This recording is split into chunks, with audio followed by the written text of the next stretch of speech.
Muy buenas noches, historiadores, no historiadores y audiencia que, como siempre, nos acompaña con el gusto de siempre a un en vivo más de su canal favorito de HC Historia Contemporánea. Hoy tenemos un en vivo bastante interesante, un en vivo que seguramente les va a gustar bastante porque, spoiler, seguramente tendremos algunas diferencias y algunas opiniones encontradas que vamos a intentar de dilucidar al final del en vivo y que ojalá que ustedes también nos puedan compartir sus opiniones para que vayamos alimentándonos de ellas. Hoy vamos a hablar de Benito Juárez, personaje importante de la historia de México. Para los que nos leen o nos escuchen fuera de México, vamos a dar también un poco de contexto para que tengan una idea, pero en general es un personaje que creo que en toda América Latina, salvo que nos puedan ustedes hacer el comentario también en los comentarios, es bastante reconocido, ¿no? ¿Y por qué lo estamos eligiendo? ¿Por qué no hicimos encuesta en esta ocasión del en vivo? Porque se celebran, el 18 de julio apenas que pasó, se celebran 150 años de la muerte de este personaje y quisimos aprovechar esta coyuntura para hablar sobre él. Nos acompañan en este en vivo, quienes ustedes ya conocen, ya han estado en otros en vivos. Está Hal con nosotros, nos acompaña también Bruno de Gante, más debajo de él está David Cabrera, y por último tenemos al doctor Mariano. Y vamos Hola, a ir, buenas noches. gracias doctor, vamos a ir hablando sobre el tema. Tenemos como planteado una secuencia de temas para irlo abordando de la mejor manera. No sé si empezamos viendo algunos comentarios para que veamos cómo está la audiencia antes de que empecemos. Nos comenta Sargento Delar, claro que sí, motivado con el tema. Abraham González, qué alegría, estoy desde el inicio, bienvenido, qué bueno que pudiste llegar a tiempo. Sergio Lugo, uno de nuestros escuchas constantes, uno de nuestros Patreons, buenas noches Sergio, bienvenido. Fernando Torres Ferro, hay un emoticón que no se alcanza a incrustar. De Carrillo MX, un saludo, bienvenido De Carrillo. Amadeus Veloz, que también nos acompaña en varios en vivos. Hola amigos de HC Historia Contemporánea, buenas noches. Sergio Lugo. Son los stickers. Digo, ok, sí. Es que no se ven en los comentarios, pero creo que en YouTube sí se ven como stickers. Reality KV, Benito Juárez fue un héroe o títere de los anglosajones. Vamos a ver si podemos responder a eso como parte del en vivo, seguramente sí. Diogo de la Cruz, buenas noches, primer directo seguido. Pues muchas gracias por eso y bienvenido, ojalá lo disfrutes. Itzel Melanie de la Cruz Zavala nos dice hola, buenas noches, bienvenida Itzel, bienvenida. Y me parece que son todos. Bien, pues vamos a empezar. Me toca a mí abrir un poco el tema solamente para darles un panorama general de quién es Benito Juárez, para aquellos que, como les comentaba, nos ven desde fuera de México, o para aquellos que desde aquí quieren como recordar un poco quién es esta figura, ¿no? Mencionábamos, estábamos celebrando el 18 de julio, el 150 aniversario de su muerte, pero Benito Juárez nace en realidad el 21 de marzo.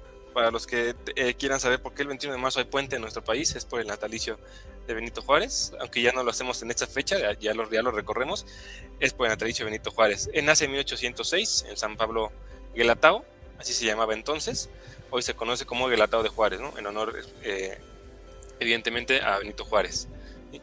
Juárez es tal vez, ya lo iremos comentando en vivo, tal vez la figura más, no sé si más importante o más relevante del siglo XIX, o cuando menos de un periodo de años que iría de 1857 a 1872, ¿no? En el que de una o de otra manera Juárez ejerce el poder. Lo vamos a comentar. Él está en este periodo de años en el poder de alguna u otra manera y es como que la figura importante. ¿Por qué es importante en este periodo? Porque tal vez podamos arriesgarnos a decir que es en este periodo donde se termina de consolidar el Estado mexicano, ¿no? O de consolidar lo que es el México como país. El periodo previo tiene un montón de problemas de guerras civiles, de golpes de Estado, de cosas que no le permiten terminar de formarse. Y tal vez una opinión que quisiera tal vez como arriesgar la bomba y que lo podamos comentar con ustedes, es que después de estos años se termina de consolidar el Estado mexicano y la figura de Juárez va a ser central en este periodo, nos guste o no nos guste, ¿no?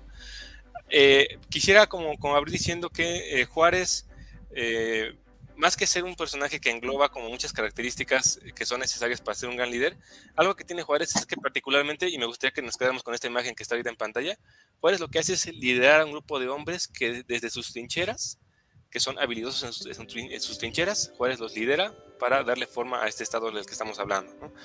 Pensadores o ideólogos como Riva Palacio, Ignacio Ramírez, Mariano Otera, políticos muy hábiles como Ignacio Comonfort, con sus asegúnes como Sebastián Lerdo de Tejada, militares importantes como González Ortega, como Ignacio Zaragoza, como el propio Porfirio Díaz, que después va a llegar al poder, y le vamos a considerar como un dictador. Diplomáticos de gran abolengo como Manuel Doblado, Juan Antonio de la Fuente, Matías Romero, legisladores como Ponciano Arriaga.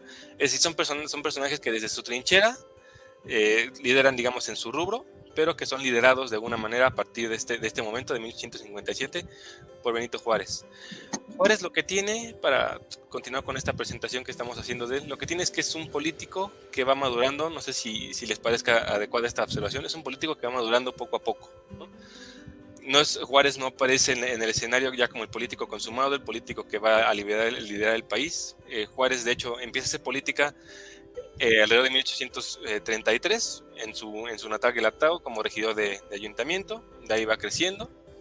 Y Juárez es testigo de la derrota de los liberales en 1833, y los primeros años de Juárez formándose como político van a ser más bien del lado de los conservadores, o tal vez del lado de los moderados, porque sabemos, y es recomendable, si no tenemos una noción completa de esta, tenemos por ahí un par de en vivos en el que hablamos de las grandes reformas que tuvo nuestro país.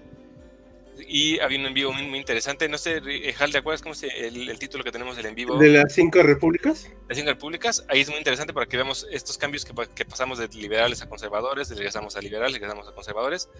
En el 33 los liberales de alguna manera sufren una derrota, y son los conservadores los que le van a dar forma al Estado mexicano en los siguientes años. Y Juárez va a ser muy inteligente en mantenerse dentro de su natal Oaxaca, como alineado a estos conservadores, o a estos moderados, si queremos no decirles conservadores para no ser tan radicales, a estos moderados, y a partir de ahí va a crecer políticamente en Oaxaca. Y eso es lo que va a caracterizar a Juárez, que primero se va a convertir en un político importante en la localidad, en Oaxaca, antes de dar el brinco. Y va a dar el brinco, su primer, digamos, puesto importante va a ser el senador federal, senador del Congreso, y a partir de ahí va a ser recomendado por el gobernador de Oaxaca hacia Valentín Gómez Farías. Valentín Gómez Farías va a ser como el antecesor de Juárez, como el líder de los liberales antes de que Juárez tome la batuta, y a partir de ahí Juárez va a aparecer como esta figura importante y va a empezar a escalar peldaños. No sé si hasta aquí tengamos como algún comentario, alguna duda. Nada más comento rapidísimo que ya puse aquí el en vivo para que lo vean. Gracias. Sí, ese va a ser muy interesante. Siguen a la par de que vean cuando terminen de ver, para que entiendan el contexto de lo que estamos hablando, de estos cambios que hubo en el país, de ahora somos liberales, ahora nos vamos hacia el lado conservador, y entender más bien que se trataba de dos proyectos de nación, no siempre contrapuestos, pero que sí tenían dos maneras distintas de pensar cómo resolver, cómo gobernar el país, ¿no?, que había nacido a la luz. No sé si aquí haya preguntas, compañeros, o comentarios que queramos aportar. Espero a los demás antes de decir yo algo. Sí, adelante. David, Mariano, Bruno. No, por el momento. ¿No? Adelante. Bueno, nada más comentar que, sobre todo para los que no son de aquí de México, que Juárez es considerado, pues sí, un presidente muy importante, pero también hay que entender que no es el único, ni es el único de origen indígena. O sea, no todos son, yo creo que ese concepto de 100% indígena sale sobrando, pero hubo personas que ocuparon la silla presidencial de origen indígena también, o parte de origen indígena. Como, por ejemplo, Porfirio Díaz. De hecho. O Victoriano Huerta. Por ejemplo. Pero es importante ese comentario, y en esta imagen, justo lo mencionábamos antes de entrar al en vivo, lo mencionábamos en privado. Esta imagen es muy interesante porque Juárez, sobre todo ya después del gran papel que tiene y de que va a ser esta figura, sobre todo en la historia oficial, esta figura relevante, Juárez en las imágenes siempre lo van a retocar y lo van a arreglar de alguna manera que se vea muy imponente, que se vea su figura muy como destacada, y esta es de las pocas imágenes que tenemos de Juárez como al natural. Esta imagen que tenemos aquí, está sentado junto a su esposa y junto a su hermana, ¿no? Lo van a querer blanquear. Exactamente, exactamente, es lo que va a pasar. Como si blanquearon a Porfirio Díaz en vida. Y como va a ocurrir también con otro personaje, de aquí también podamos hablar en algún en vivo, que va a ser Vicente Guerrero. Vicente Guerrero también es personaje de tez muy morena, y que también van a hacer esfuerzos por blanquearlo. ¿Pero no tenía vitiligo? Sí, claro. O sea, ¿no se blanqueaba él mismo? No, pero sí.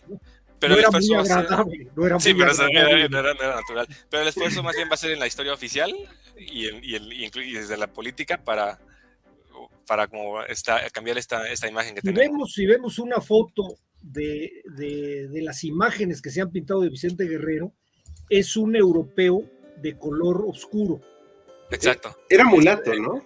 pero era Sí, de mulato. hecho. Bueno, Era mulato. y quién sabe qué tanto. Bueno, te vas como comentario así rápido, güey, anecdótico, que sí, perdón por tomarme este detenimiento. Mucha gente que no le agrada, o sea, no todos nos tienen que agradar los personajes. Y yo dije alguna vez, bueno, es que no me agrada Vicente Guerrero. Y dicen, no, pero es que lo detestas por ser de origen afro, ¿no? Yo nunca me refería a su color de piel, o sea, solamente no me agrada como personaje porque creo que era muy limitado, o sea, y no está tan bien ensalzarlo, pero bueno, o sea, solamente algo anecdótico. Exactamente. Pero sí, la representación de Guerrero es muy, como lo mencionaba el doctor Mariano, como un europeo, pero de tez oscura. Y completamente contraria a lo que en realidad era Vicente Guerrero, ¿no? Pero, volviendo a Benito Juárez, esta imagen es por eso representativa, ¿no? Porque vamos a ver a Juárez al natural, sin todos estos retoques que después la historia oficial le va a hacer, no solo para blanquearlo, sino para ponerlo más imponente, más europeizado, más de ese tipo, ¿no? Ahí estamos la imagen completamente diferente, ¿no? Sería una imagen como más tradicional de Benito Juárez, completamente diferente a como era originalmente. Que es algo de lo que vamos a estar rezando en el vivo, esta constante de la historia nacional para ensalzarlo, cuando lo veremos más adelante, cuando tal vez hay cosas que no se tengan que ensalzar, o tal vez sí, ¿no? Es lo que tendríamos que discutir.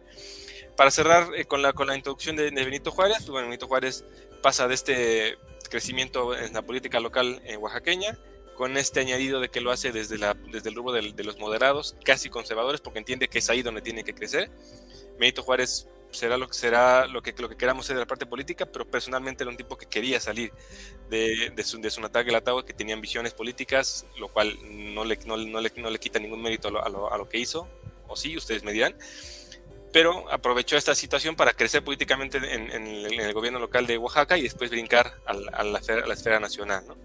Y después finalmente vamos a llegar a la última dictadura de Santana, la dictadura más cruenta de Santana en 1857, que es cuando los liberales 53. ya perdón, 53 y 57 cuando se va a hacer la revolución de Ayutla como tal, para 55 se hace la Ayutla, para derrocarlo, y entonces a partir de ahí ya vamos a ver a este Juárez liderando, comillas, a los liberales, ¿no? Que eran, repito, eran liderados antes por Gómez Farías, después sería por Melchor Ocampo y por Juan Álvarez, y después Benito Juárez tomaría la batuta. No sé si hasta aquí podemos ver algunos comentarios. Nada más mencionaría que no se nos pase Miguel Lerdo de Tejada. Exacto. Miguel Lerdo de Tejada, hasta antes de su muerte, era el líder del Partido Liberal. Adversario, ahora sí que interno, de Benito Juárez dentro del Partido Liberal. Sí, porque eran de la misma idea, pero competían por el liderazgo del grupo. Perfecto. ¿Alguna pregunta, chicos? Pues más bien añadir ahí algunas cuestiones a la semblanza completa que ha compartido Esaú, pues mencionar nada más que le tocó la guerra del 47 siendo gobernador de Oaxaca. De hecho, el rencor que le desarrolla Santana y que se la cobra ya en su dictadura, ya en 1853, es porque ya después de ocupado el territorio del centro, la capital, Santana quiere resistir en Oaxaca, quiere moverse a Oaxaca y Juárez le dice, aquí no entras. Y bueno, uno podría decir, bueno, que le estuvo haciendo el trabajo a los yanquis, Juárez, no necesariamente. Ocurre que las guardias nacionales de Oaxaca habían participado en las batallas del centro, habían quedado muy desgastadas y Juárez dijo, no, ya se perdió, no se puede resistir. Obviamente Santana no le cayó nada en gracia y pues ya en su dictadura, pues lo exilió, lo obligó a exiliarse. Que también, Bruno, ahí habría que decir si realmente Santana quería resistir o era su camino para pelarse. También, cierto. Porque ya no tenía ejército ni tenía fuerza y ya el país estaba ocupado. Sí. Pero bueno, eso son de las cosas que quedarán porque no hay mucho documento al respecto. Sí, para está el llevar debate. Perfecto. Vamos, si quieren, a ver algunos comentarios y no sé si ya se están acumulando, sino para que sigamos con el en vivo. Perdón, estaba teniendo un problema técnico. A ver, ya aquí hay una pregunta, Saúl, para que la leas.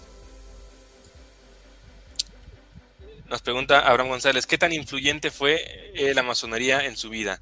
¿No? Yo diría que total. Fue lo que lo catapultó. Sí.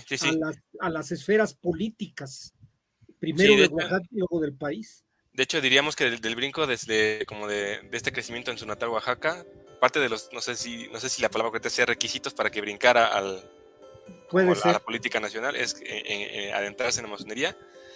Que no sé, ahí Hal, tú tienes una opinión como muy interesante en este respecto, que habría como que quitarle este sesgo de pensar que por ser masón ya en automático está como o sea, se le atribuye a la masonería como un sesgo de malo, de sectario, algo así, sí, y sabemos que no es así, y que la política en aquellos años estaba influenciada completamente por la masonería. Sí, de hecho es bastante cierto esto que comenta Saúl y Mariano, o sea, estoy totalmente de acuerdo y no hay ninguna duda de que estoy a favor de este comentario.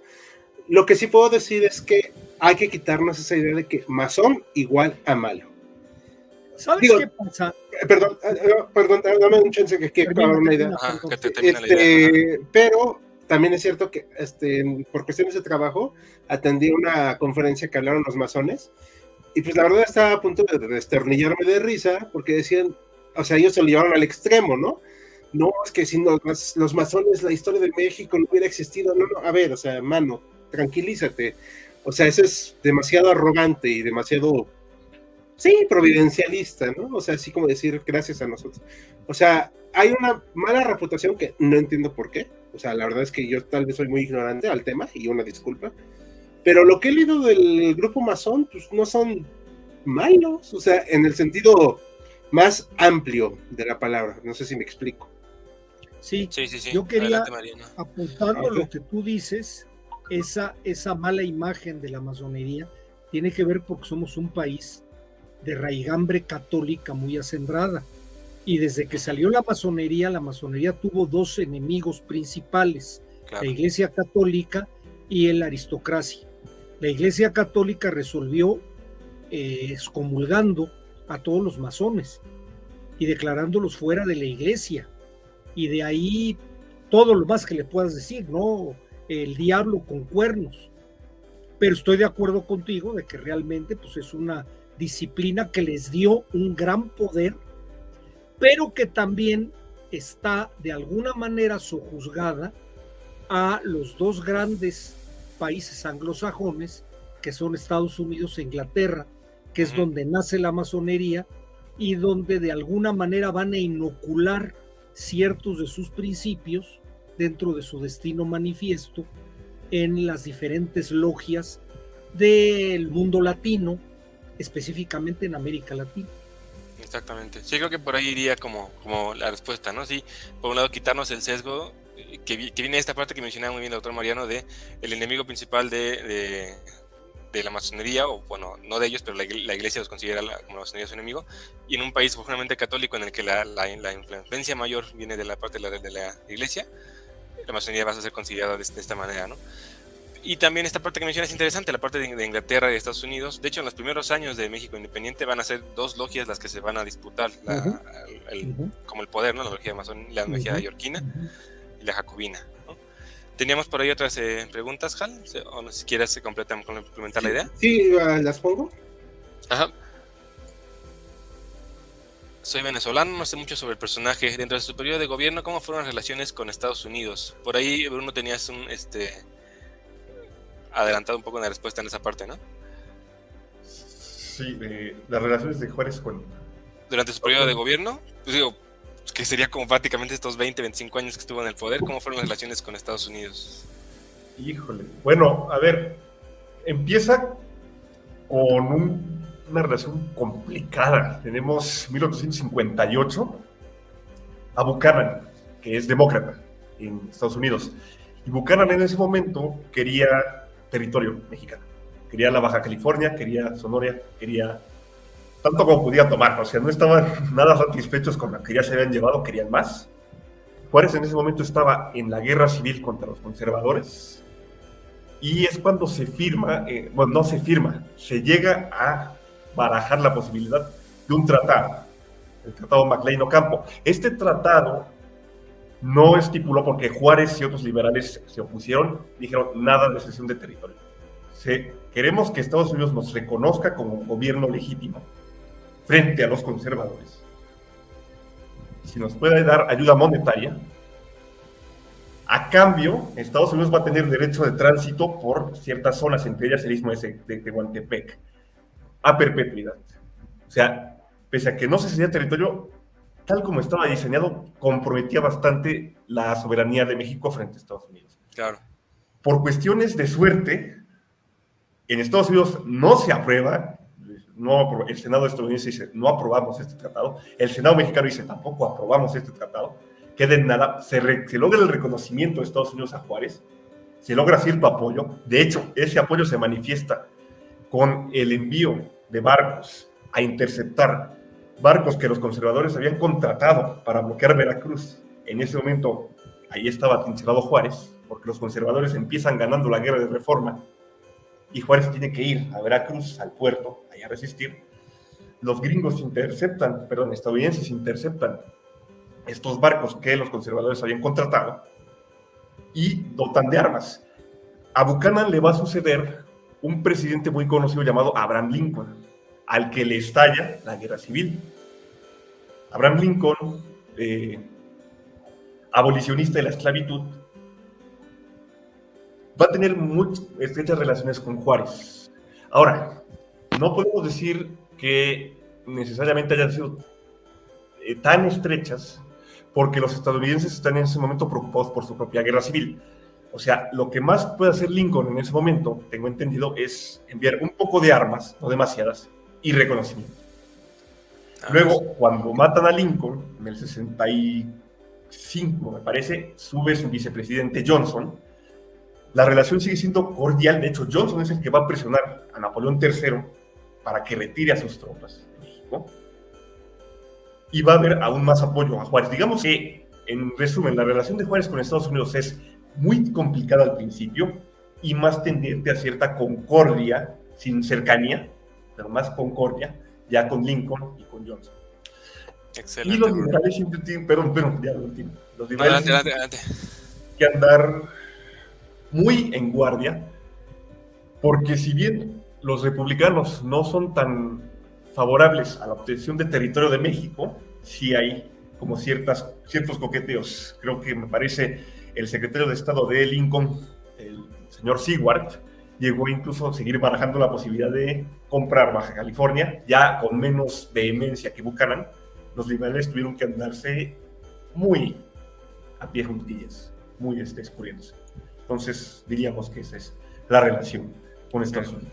Perfecto, una excelente respuesta. No sé si alguien aquí quiera complementar algo en esta parte. Yo quisiera puntualizar por ahí dos cosas que mencionaba Bruno. Decía Bruno que la suerte nos ayudó a que no se ratificara el tratado. Más que suerte, tiene que ver con que para 1858 estaba ya el problema entre el sur y el norte de Estados Unidos a punto de estallar. Y el Tratado McLean, aunque efectivamente, como bien dicen, no regalaba ni vendía nada de territorio, pues le estaba dando la posesión a Estados Unidos de zonas estratégicas que iban a romper el equilibrio entre norte y sur, que de por sí ya estaba muy difícil, y por eso los norteños lo rechazan. Y la otra que yo quisiera también puntualizar es que mencionabas, Bruno, que el Senado mexicano no lo aprobó. Yo tengo entendido que sí se aprobó, pero no por el Senado, porque no había Senado en ese momento. Era el Senado estadounidense. El Senado lo trata de hacer Benito Juárez precisamente en 1871 y después lo va a crear ¿cómo se llama? Sebastián Lerdo de Tejada. Tengo entendido que sí se firmó por parte de México y no lo ratificaron los gringos. No estoy seguro, pero yo siempre he tenido esa idea de que fue ratificado, de que fue firmado por México y los gringos fueron los que dijeron anay, pero efectivamente, en aras de un tratado no ratificado por Estados Unidos, los gringos tomaron esos barcos, el Marqués de Comillas y el Antón Lizardo, si mal no me equivoco, que le había comprado España en La Habana, y los apresa acusándolos de piratería, lo que era un cuento. Era basándose en el tratado de MacLean Ocampo, que no se llegó a hacer, pero que con ese hecho inclinó la balanza a favor de los liberales y derrotaron a los conservadores. Exacto, que al final del camino es la relevancia de este tratado, de estas negociaciones, ¿no? Así es, el gran efecto que tuvo fue voltear la tortilla a favor de los liberales. Exactamente. Sergio Lugo nos comenta, aparte del tratado MacLean Ocampo, ¿existió algún otro tratado que comprometiera el territorio nacional? No sé si acotándolo al periodo de Juárez o en general, no sé. Creo que en el periodo de Juárez es solamente ¿verdad? Que yo sepa, sí. Sí. Ahora de Sí, los sí, anteriores, pues hubo muchos, ¿no? Exacto. Sí, es el del Tratado de Dolores Hidalgo, y el Tratado de la Mesilla. El de Guadalupe Hidalgo, ¿no? El de Guadalupe Hidalgo. Guadalupe Hidalgo, ajá. Es cuando perdemos la guerra. Y el otro, que es el de la Mesilla, sobre el cual se va a montar el Tratado MacLean Ocampo. Eso es cierto. En el Tratado de la Mesilla ya se hablaba de que se irían a juntar las partes para establecer partes de perpetuidad de transporte de mercancías. Claro. Pero que no se llegó a concretar. Por la ratificación que no se logró. Ok. Esta pregunta me parece que nos sirve muy bien para pasar a la siguiente como fase de este en vivo. Nos comenta Itze Melanie de la Cruz Zavala, ¿por qué se han encargado de reavivar la importancia de Juárez en el país? Decidiría, para poder dar respuesta a esta pregunta y para empezar el debate que tenemos pensado para ustedes, la palabra Hal. Y aunado a esta pregunta, yo le preguntaría a Hal, ¿por qué es tan problemático, o podemos considerarlo problemático, hablar de Benito Juárez en la actualidad y a lo largo de la historiografía? ¿Por qué es tan problemático, o se ha vuelto tan problemático, más bien yo diría, hablar de este personaje? Bueno, pues son varias preguntas, así que vamos a empezar. Primero que nada, pues muchas gracias, y gracias por acompañarnos hoy a todos los historiadores, y como dicen Saúl y Maximiliano, no historiadores. Pues bueno, algo que tengo que decir sinceramente, se me movió la cámara. Pues bueno, a mí no me cae bien Juárez. Ahí está. Me cae gordo. O sea, ya estoy harto de verlo en todos lados. ¿Y por qué estoy harto de verlo en todos lados? Porque hay más de, según estaba viendo los conteos, más de 6,000 calles con su nombre. O sea, ya, debe de haber más nombres, por Dios. Y pueblos. Y escuelas. Ciudades. Y ciudad, y una ciudad. Sí, y una delegación. Nunca le voy a llamar. Cancún no se llama Cancún. ¿Cómo se llama? Cancún se llama Benito Juárez. Ay, no. ¿Oficialmente es el nombre de Cancún? Así es. Mira. Bueno. Hay 2 ciudades entonces. Y aparte de la delegación, yo nunca voy a reconocer que es Ciudad de México, es Distrito Federal. Yo nunca voté por la Constitución. Entonces, la delegación Benito Juárez, calle Juárez, Parque Alameda Juárez, Hemiciclo Juárez. Y el problema de estudiarlo es que, pues bueno, es a la vez muy simple y a la vez muy complejo. El poder nos dice, o sea, viéndome muy estilo Foucaultiano, desde el poder nos dicen, Juárez es el mejor presidente, según las declaraciones de este señor que está en pantalla, Andrés López, una persona que vive ahí en Palacio Nacional, en el Zócalo. Un gran historiador, por cierto, ¿no? Sí. Vive y trabaja ahí, por cierto. Sí, es un gran historiador de la época de como Martín Quirarte. Pero bueno, él dice así, y lo voy a citar, el mejor presidente de México fue Benito Juárez, el segundo Francisco I. Madero, apóstol de la democracia, y el tercero Lázaro Cárdenas. Yo voy siguiendo ese ejemplo. Y bueno, pues sí, digo, si me lo preguntan, pues lo siguen autoritario, en irrelevante y en terco, o sea, porque esos son los 3, y yo podría decir adjetivos, ya que me pongo de analista como él, y se idealiza como héroe, porque ahí el problema es ese, que lo vemos como héroe en automático. ¿Y por qué? Eso nos complica muchísimo estudiarlo. Aquí voy a presentarles este librito que compré hace poco, El culto a Juárez, la construcción retórica del héroe, de 1872 a 1976, es doctora, ¿verdad? Rebeca Villalobos Álvarez, doctora. Fue maestra de algunos, de hecho, de aquí, me parece. Y pues, ella nos dice en el libro, no leí toda a profundidad, una disculpa, no tengo esa capacidad de leer así atascarme, pero comenta que es la creación de esta figura como un héroe inmaculado, y yo le puse un santo laico. ¿Por qué? Porque no lo podemos cuestionar. Está aquí en el gobierno de México y son las figuras fetiche de los gobernantes. Todos quieren parecerse a Juárez. No quise atascarlos de figuras de Juárez, pero aquí está. Hay un hemiciclo a Juárez. Desde que muere, se crea la figura de el santo cívico Juárez. O sea, la persona inmaculada. Aquí está coronado por la victoria, ¿no? Esto lo manda a inaugurar Porfirio Díaz, por cierto. Aquí no está vandalizado el hemiciclo, me parece. Y es una, aunque, o sea, a mí no me gusta el personaje, pero me gusta mucho cómo se ve. Es una obra clásica, sobria, pero ensalzando a Juárez por su aporte a la República. Y además Porfirio Díaz lo usó como medio legitimador, que ese también es otro problema al estudiarlo. Lo van a usar desde el poder. Insisto, yo sé que me leo como mucho como Foucault, pero tengo una razón. Desde el poder se usa esta figura histórica construida de manera inmaculada, no sé si me estoy explicando, para justificar su actuar, como lo hizo este señor Andrés López, que dice, yo estoy siguiendo el ejemplo de Juárez porque yo soy juarista. Digo, yo nada más que, pues, ¿por qué?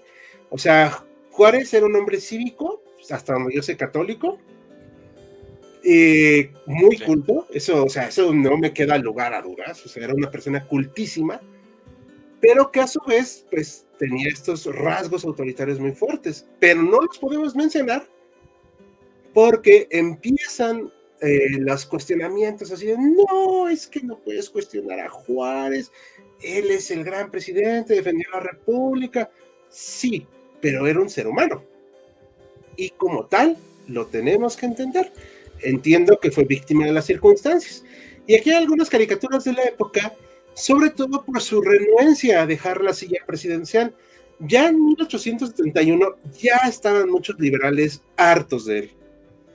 Y estamos viendo esta cuestión de acá que se están haciendo la ruleta entre Juárez, que pues parece como un grillito, no sé si donde se resalta su obesidad, parece ser que ya había alcanzado un nivel de morbidez un poco grande, por eso le da el cardiacazo.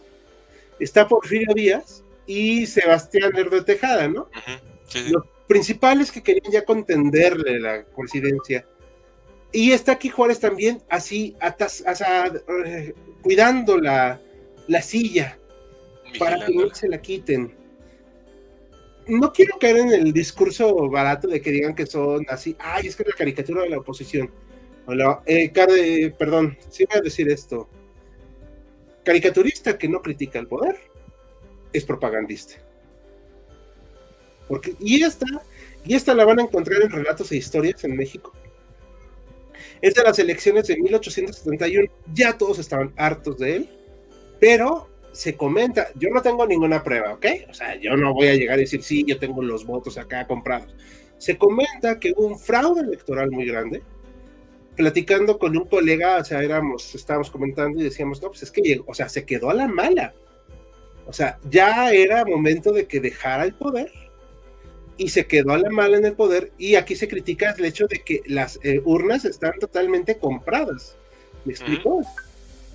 O sea, este tipo de cuestionamiento no lo vamos a ver desde el poder. ¿Por qué?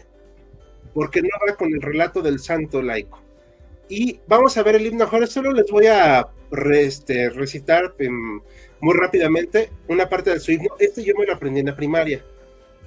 O sea, hace como 27 años, más o menos. Ajá, más o menos, no me quedan ahorita la fecha. Y dice, oh Juárez apóstol, invicto paladín, los patrios pendones se inclinan ante ti, porque fuiste baluarte inamovible, que a las fuerzas oscuras doblegó, y marcas la ruta de nuestra redención. Y otra parte dice acá, tú supiste llegar a la cumbre sin perder tu viril humildad, y plasmaste en tu claro apotegma que el respeto al derecho es la paz. Ya después de que vomitamos un poquito, o sea, vemos esta idealización del personaje inmaculado, con la Constitución en una mano, que por cierto él no la promulgó, contrario a la creencia popular, fue Ignacio Comonfort. Pero queda esa idea así de, no, es que Juárez desde la Constitución y la defendió, sí, pero también la arregló. O sea, no podemos tener esta idea de que es así inmaculado. Aquí está otra caricatura buenísima, donde está ahorcando al pueblo, ¿no? O sea, el pueblo ya está cansado. Ahorita van a hablar los compañeros un poquito más de esto, pero hay que recordar algo, y esto sí quiero que quede en su mente de todos los que nos están escuchando. No porque una persona sea de origen indígena es ni buena ni mala. Es una persona con sus defectos y virtudes. Según eso. Ajá, y en este caso Juárez no le interesaba mucho conservar las tradiciones de tierras comunales indígenas. O sea, no tiene nada de malo, o sea, a mí no me molesta, pero es un problema que surgió en su época. Uh-huh. Estas correrías a los yaquis y demás no empiezan con Porfirio, empiezan con Juárez. Porfirio en gran medida es un alumno muy destacado de Juárez, cosa que incomoda muchísimo al discurso oficialista. Y el problema también es que, pues al estudiarlo, o sea, no estoy hablando más allá de esta biografía, aquí estamos hablando de un diálogo común y corriente. Este es el Loco Valdés, un comediante mexicano que hace poco, relativamente poco, falleció, el cual se le ocurrió decir que en el centenario de su muerte, digo, también, tal vez, o sea, no tendrá por qué temerlo, pero pues en ese entonces el gobierno era muy represivo. Se le ocurrió decir que estaban festejando algo de Bomberito Juárez. Aquí lo tengo a la mano. Sí. O sea, el Bomberito Juárez y, como dijimos, Mariano, era Margarita Manguera. Manguerita Maza de Juárez. Manguerita Maza de Juárez. El chiste, yo lo viví. Yo soy el más viejo en este panel y este programa no me lo van a contar. Era en la época de Luis Echeverría, que acuérdense que era un juarista muy al estilo de nuestro actual presidente, y entonces dijo, ¿cuál es el primer presidente bombero? Todo el mundo se quedó de así y dijo, Bomberito Juárez, y su esposa era doña Manguerita Maza de Juárez, y le suspendieron el programa. Y no solo le suspendieron el programa, hay una cuestión, le llamó el secretario de Gobernación terminando el programa. Le llamó a Azcárraga.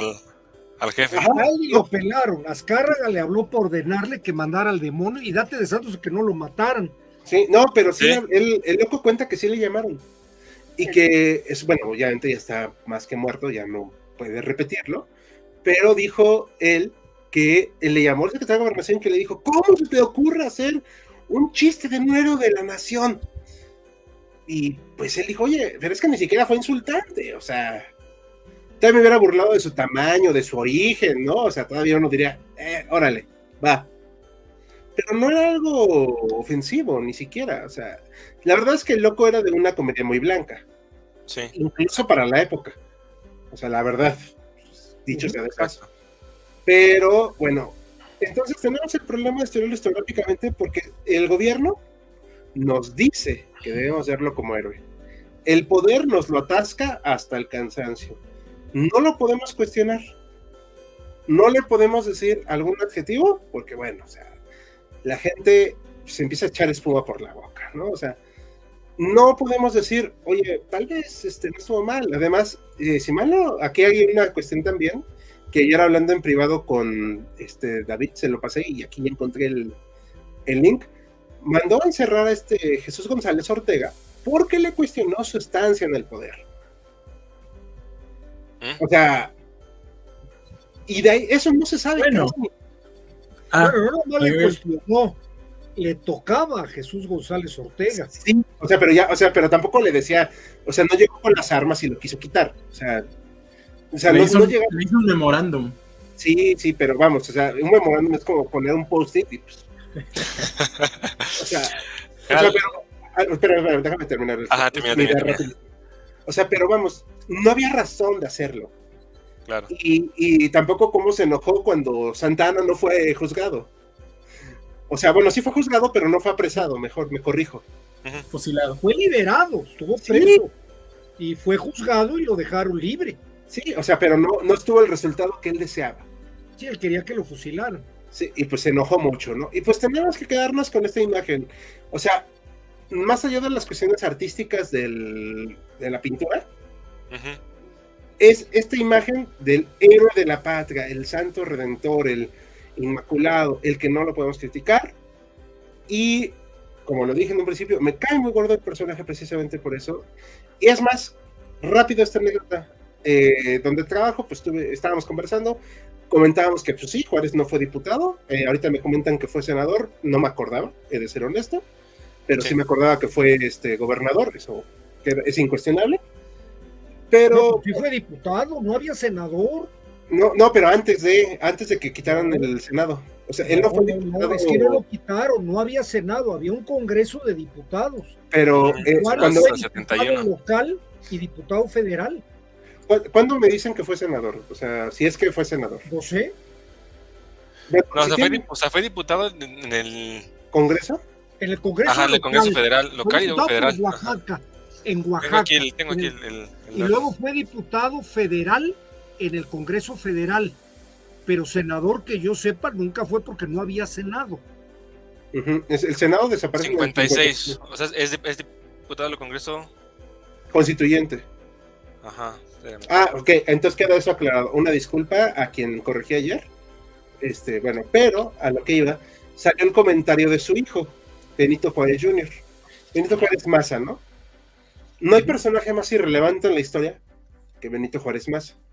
Bueno, tal vez sí, Porfirio Díaz hijo. O sea, los hijos de políticos no debemos de pelarlos, la verdad. O sea, pero se enojó esta persona porque dice, es que ¿cómo cuestionas al hijo de Benito Juárez? Oye, o sea... Hasta el hijo es inmaculado. Sí, no, o sea, qué horror.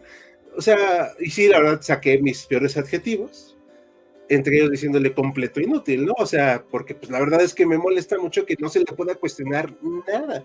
O sea, es como si yo dije que aunque me caiga muy bien Porfirio, yo jamás diría que no fue dictador. O sea, lo fue. Y o sea, no pasa nada. Pero eso no va a quitarme mi gusto por el personaje. Pero hasta ahí llega.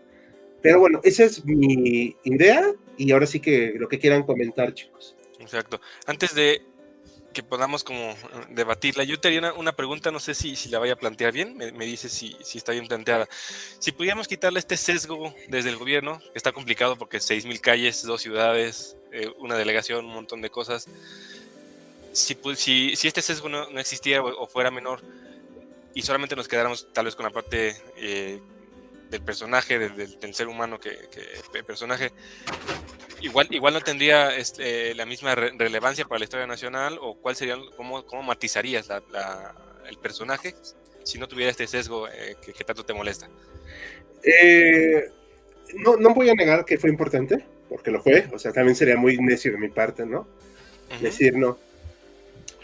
Pero creo que, o sea, como personaje es muy importante. Si no existiera este sesgo, tal vez sería más interesante leerlo, pero al haber durado tanto tiempo en el poder y haberse escrito tanto y tanto de él, es tan difícil ya poder abordarlo de una manera más interesante, porque por ejemplo, si mal no recuerdo, David nos pasó que iba a haber una conferencia en la cual se hablaba de su gula, era Juárez el dragón, ¿no? Creo que le pusieron. O sea, y ya que como, o sea, a mí me parece, aunque curioso, pues sí me parece como que un signo de que agotamos al personaje en algún punto. O sea, no está mal, pero eso, o sea, a lo más que llegaban era decir, no, pues es que por la forma que comía, pues le dio el cardiacazo, ¿no? O sea, y pues, ok, digo, pero pues no más deja esa como anécdota. El personaje como tal, insisto, era cultísimo, pero hay que recordar algo y matizar. Juárez era occidentalizado 100%, o sea, a él no le iban las cosas de Pachamama, agarramos a la naturaleza y nos abrazamos, ¿no? O sea, él era un hombre de ideas capitalistas, liberales de su tiempo, no es nada malo. Pero tal vez si lo abordáramos también desde ese punto de vista, que era un hombre capitalista, que era un hombre de sus ideas muy liberales, tal vez entenderíamos más por qué duró tanto el liberalismo, impuesto a la fuerza, obviamente, pero duró de 1855 con la Revolución de Ayutla hasta con muchos asegúnes, podemos decir hasta 1911, con la salida de Díaz. O sea, Sí. eso es más de media centuria. Perfecto. No sé si en esta parte Mariano, Bruno, David tengan como alguna opinión contraria o Nada más, complementar. bueno, en términos generales yo estoy muy de acuerdo con toda la radiografía que hace Ricardo, pero hay algo importante en la imagen que se ha construido de este Juárez, como bien dice Hal, santo civil, que es el cine. Yo me vienen a la mente tres películas, una la de Paul Mooney, que es gringa, que habla de Benito Juárez, otra que es mexicana, que se llama Mexicanos al Grito de Guerra con Pedro Infante, y otra que se hace en la época de Luis Echeverría, con este artista, creo que es Germán Martínez de Hoyos, como Juárez. Y en los tres, Juárez es un personaje que no tiene sentimientos. Es un personaje que está por encima de las pasiones vanas. No tiene miedo, no tiene coraje, no tiene deseos, no tiene nada. Es un hombre, es efectivamente un santo civil. Y de alguna manera, yo creo que eso lo hemos venido recibiendo. Ya hay un cambio en esta serie que yo recomiendo mucho, que se llama El vuelo del águila, que hablan de la vida de Porfirio Díaz y que lo hizo Televisa, donde te ponen a un Juárez que ama el poder y que pelea y da palmotazos en la mesa cuando las cosas no le salen bien, que eso ya es algo maravilloso contra este Juárez etéreo. Entonces yo creo que eso también ha tenido que ver con esa deificación que tenemos de Juárez. Claro. Sí. A mí en lo personal, si me permiten, también en esa parte de las representaciones de Juárez, a mí me cae bien el personaje que se está representando ahora, justamente por esa parte de darle un sentimiento, bueno, un sentido más de emocionalidad. Y me encanta un canal hermano de YouTube, Polymagnets, perdón por el comercial dentro de este espacio, que hace de Juárez con lo que le hace con su voz así toda monótona. Sí, es muy bueno. Pero que ese chistes, lerdo, eres un lerdo. Eso para mí es buenísimo. Me encanta ese tipo de decir, ¿cómo te diría un chiste Juárez? Y ver esa representación, o cuando lo representan a él, que dice, pero ya habla de mí. Eso a mí me encanta de la parte actual de cómo se trata Juárez, y creo que también es algo que se está moviendo a otros personajes, y hablando tal vez de alguna otra corriente de historia, aparte de la cultural, la psicohistoria, no la de Asimov, la que puede ser entrar en la psique de la historia de los personajes, y en ver más allá de que desea el poder Juárez, que está ansioso de poder, o sea, que no quiere dejarlo porque no le confía a nadie más el poder, no porque se quiera quedar y hacer millones y millones con el poder, sino porque su propia psique, sus traumas de la guerra, de vida, lo hacen no querer dejar el poder a nadie más porque no confía en nadie más, lo hace hasta paranoico. Creo que esa sería mi parte de que me agrada Juárez. Sí. Oye, y ¿no sería un adicto al poder? Un adicto, sí, puede ser. Totalmente lo paladea tanto, le es tan emocionante, imagínense, pasa 10 años en guerra, yendo, viniendo, de repente casi lo matan, lo quieren matar por todas partes, hasta dentro de su propio partido. Sí. Debe haber vivido una vida bastante estresante. Parte de del cardiacazo, como dice Hal, vivió una vida bastante estresante, yo creo. Se le murieron, creo que 6 hijos en vida. Sí. Sí. Un par tuvo 13, ¿no? Algo así, tuvo 13. Algo así. En Nueva York, y nosotros no me acuerdo cuándo. Y la otra es que también se hizo dinero, ¿eh? Sí. No estaba reñido con el dinero. No estaba peleado con él, no le molestaba. Que también hay que entender, y bien lo decía Hal, el asunto de que era un capitalista total. Sí. Si ahorita yo digo que si resucitara Juárez, estaría del lado de los neoliberales que tanto ataca López Obrador. Muy seguramente. Muy seguramente. Sí. De hecho, sí. así, perdón. No, nada más ese ataque que hablaban contra las comunidades indígenas tiene que ver por ese concepto de volver a México un país capitalista. Él no podía soportar que hubiera propiedad comunal. Tenía que convertir México en un país de propietarios. Ajá. Y también era parte del capitalismo. Y también añadiría, doctor Mariano, que él mismo usaba como la manera en que él salió de esta como ruralidad o de este Oaxaca provincial y rural, la manera en que él logró salir, él va a pensar que esa es la manera en que tiene que hacerse.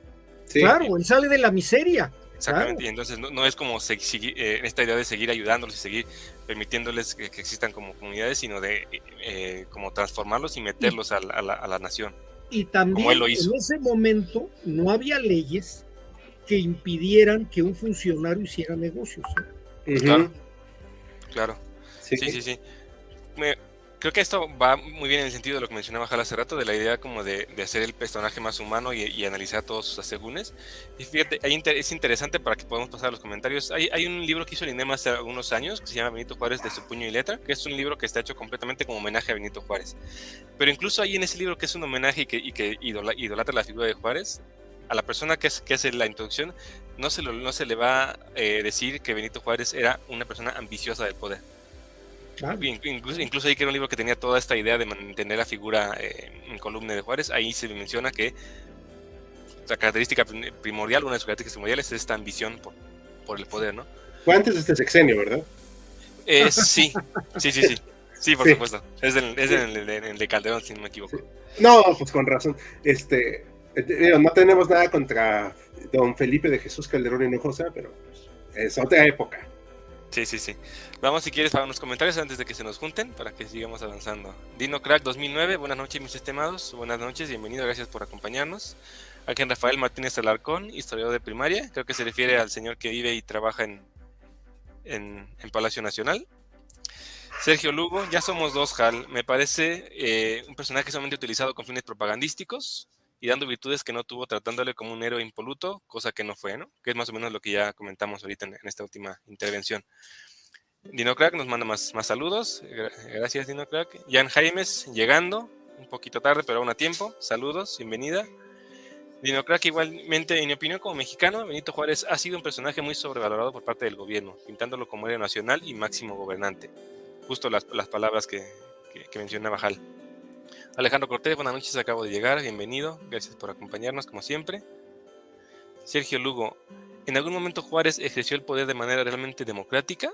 Esta la vamos a dejar ahí pendiente, la vamos a dejar en el limbo, porque una de las intervenciones más adelante vamos a hablar precisamente de esto, del Juárez demócrata contra el Juárez tirano, si lo podríamos decir así. Sí, Alejandro Cortés. Perfecto, lo dijimos entonces. Alejandro Cortés, el mayor legado de Juárez para México fue el peinado clásico en la primaria. Estaría completamente de acuerdo, no sé qué piensen ustedes. Bueno, los que no tenían, los que no nos echaban petróleo, golba o limón. Exacto. Yo siempre he tenido chayote por cabello, entonces no aplicaba. Tal vez por eso de ahí viene tu odio. Ajá. Ángel Rafael Martínez Alarcón, excelente cuestionar al personaje, santo laico. Creo que esa es la labor básica que tenemos que mantener como historiadores, ¿no? Ángel Rafael Martínez Alarcón, igualmente, no es del 2018. Exactamente, ese es el libro que mencionaba, Juárez de puño y letra, y el prólogo es de Pedro Salmerón. Es un prólogo que está hecho con toda esta idea de ensalzar la figura de Benito Juárez, pero incluso ahí él no omite esta parte de mencionar que es ambicioso del poder. Tal vez ya se había peleado con un taquero. Creo que fue antes de eso. Sí. Aquí, Jan Jaimes, perdón, voy a interrumpirte un momento, perdón, pero es esto, ¿cuál es la razón de ganancia de haberlo ensalzado tanto? O él mismo se encargó de ponerse como héroe.